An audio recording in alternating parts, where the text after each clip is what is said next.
Welcome to Scrum Masters Elite _UK. Sign up to analyze every turning point in rugby together. What caught my attention was that Suaalii had initially been named in the starting lineup for the NSW Waratahs in their Super Rugby Pacific match against the Hurricanes. This indicates that he is still fully trusted and considered one of the key components in the team's tactical system.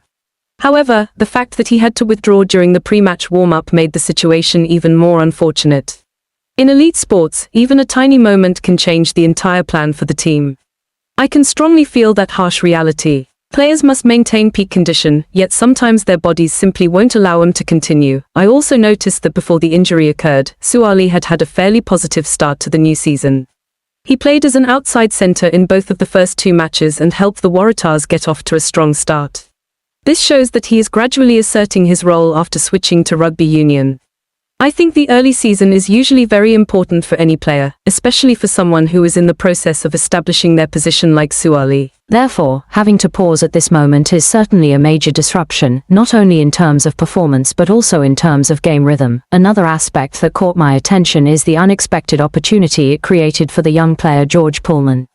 When Suaalii was unable to play, Poolman was given the chance to make his first team debut. In sports, such opportunities often arise in very surprising ways. I realized that behind every injury or absence of a star, there is always a chance for another talent to step up.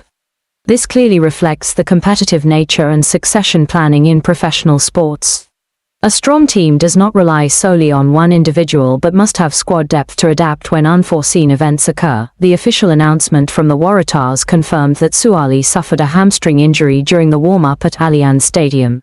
I find this very unfortunate because the injury happened before the match even began, meaning the player didn't even have the chance to perform on the field. Situations like this often leave both fans and players feeling disappointed. The expected recovery period of 6 to 8 weeks is also noteworthy.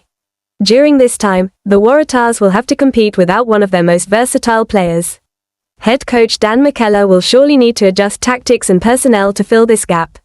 I think this is precisely when the coaching staff's resilience is tested. A successful team is not only judged when everything goes smoothly, but also by how they overcome difficulties. I am also particularly attentive to Suaalii's potential return in subsequent matches. If the recovery goes smoothly, he might be back in time for the Waratahs' clash with the Crusaders at the end of April. But if the injury requires the full 8 weeks to heal, he might have to wait until the match against the Highlanders in May.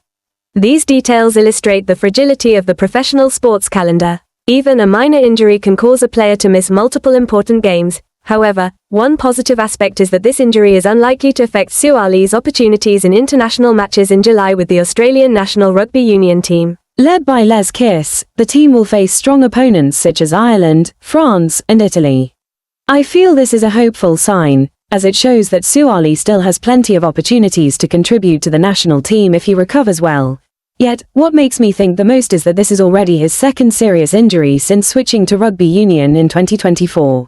This partly highlights that adapting to a new competitive environment is not easy. Rugby union is a high-contact sport that demands exceptional fitness. I think any player transitioning between different formats needs time for their body to fully adjust. I feel that challenges like this are part of the growth journey in a sports career. A talented young player like Suaalii still has plenty of time ahead. Injuries, although unfortunate, can sometimes be an opportunity for athletes to reflect, improve fitness, recover better, and return even stronger. In sports, as in life, plans can change unexpectedly. A player can be at peak form, yet a single moment can force them to pause their journey. What matters is not completely avoiding difficulties, which is nearly impossible, but how we face them. Success does not always follow a straight path. There will sometimes be periods of stagnation, challenges, or even failures. But it is precisely how we overcome these phases that determines the path ahead. I think this situation also offers another perspective. Fans often see players shining on the field but rarely consider the pressures and risks they face. Injuries like this remind us that athletes are human too. They have limits and need time to recover. I believe Suaalii's career still has a long way to go. One injury, no matter how unfortunate, cannot define the entire journey of a talented athlete. If he can recover well and continue developing, these difficult experiences might even make him stronger and more mature. Personally, I not only feel regret but also hope. Sports always bring unexpected turning points, and sometimes the most challenging periods become the foundation for the most remarkable comebacks. I believe fans will continue to eagerly await the day Suaalii returns to the field at his best form. And perhaps this temporary break will turn out to be an important stepping stone in his development journey. Thank you for being with us. Injuries are a challenge, but hope is always ahead.